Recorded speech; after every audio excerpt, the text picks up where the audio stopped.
Train the muscles, not the joints.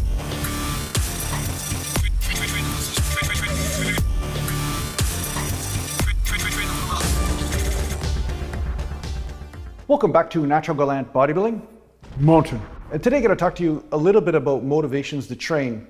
And you know what? You want to purify those motives. That's all I'm going to say. I mean, it's nice to have certain motives of being muscular and strong and all that. That's all great. Like I'm totally on board with that. And I think that that's definitely some part of the entire scenario when we train. Just like when you exercise, you do it usually to be healthier or to feel better. You know, there has to be some benefit like that.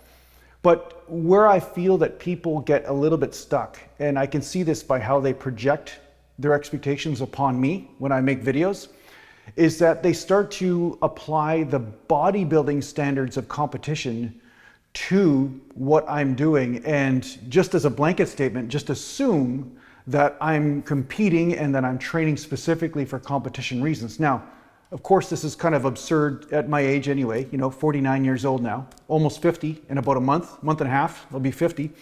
And obviously I'm not competing anytime soon, you know?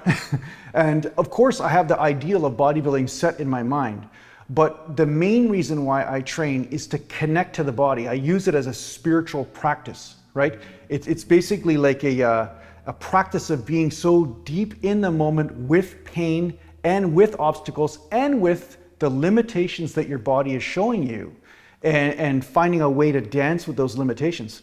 And unfortunately, some people think that by rejecting those limitations outright, you know, they think that somehow they are doing some service to themselves. And I'm going to say, not so much. What you want to do is accept a limitation and then work with it instead of just rejecting it outright. You know, so an example of this would be if you have a bad shoulder injury and every time you bench press heavy, it hurts like hell and basically gets worse every time you do that. And you're saying, hey, there's no injury, it doesn't exist. I'm going to keep on going heavy anyway and destroy my shoulder in the process. That would be a way of rejecting a truth that's being revealed to you in the moment.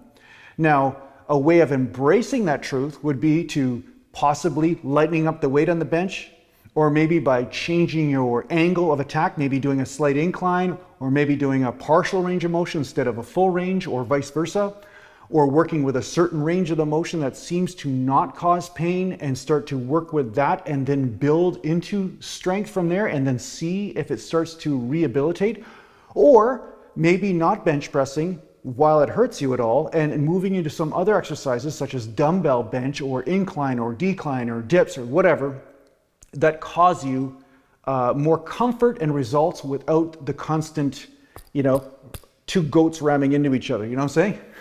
So the embracing of this moment allows you to deal with truth as it is, instead of this whole new age thing where if I don't see it, it doesn't exist. If I poke out my eyes, then I can't see my wife cheating on me. You know what I mean? Like that kind of shit.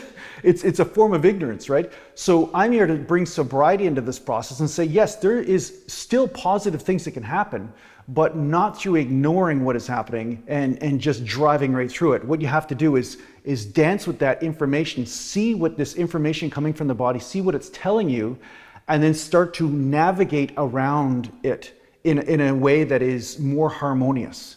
So when I train to be more connected to the conversations with the physical body, along with try to get as much results as I can, try to lower the body fat level into a comfortable level, but at the same time put on muscle mass.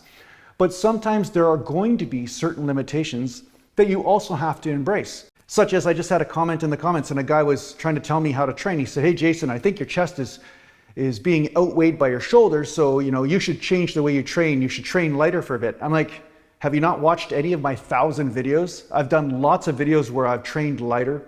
I've done lots of videos, like just the last 2 or 3, I've showed you that I'm training with 50% of the normal weight that I usually use for a good, comfortable reps, right? And different angles and stuff. And so this person obviously doesn't understand what I have tried and what I have done in order to access more of a chest pump. But that said, you have to also embrace the limitation of having a severely torn labrum, right? I have a tear up here and a tear down there. So the joint capsule slides a bit. So it prevents the same type of proprioception I would have had before the labral tear, right? So if you look at my competition photos, I have a playlist on this channel, my career highlights, you could see that my chest was never my weak link.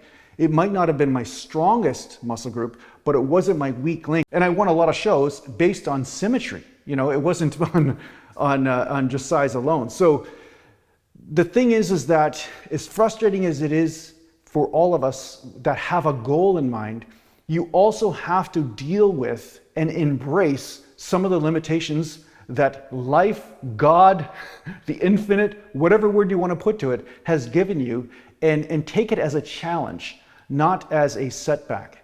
You know, to take it as something that says, hey, this is something for you to learn. There's something for you to learn and then pass on to other people, or just to deepen your connection with this physical body. So that's really my main focus. It isn't just bodybuilding standards, right? If I can't fulfill the bodybuilding standards, I just drop the standards, you know what I'm saying? I just do what I can and embrace that as much as I can. But in the end, what's the point of causing yourself insanity because you're trying to jump over a skyscraper, but you can't do it, you know? And I find a lot of natural bodybuilders do this. They're like, I can't look like Mr. Olympia ever, so what's the point? It's like, no, there's a deeper point.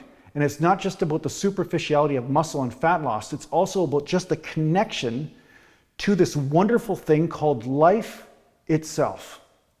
And that's really what I want you to remember when you're on this channel. You know, that's first and foremost, because that's something you can take with you throughout your entire life. Mountain.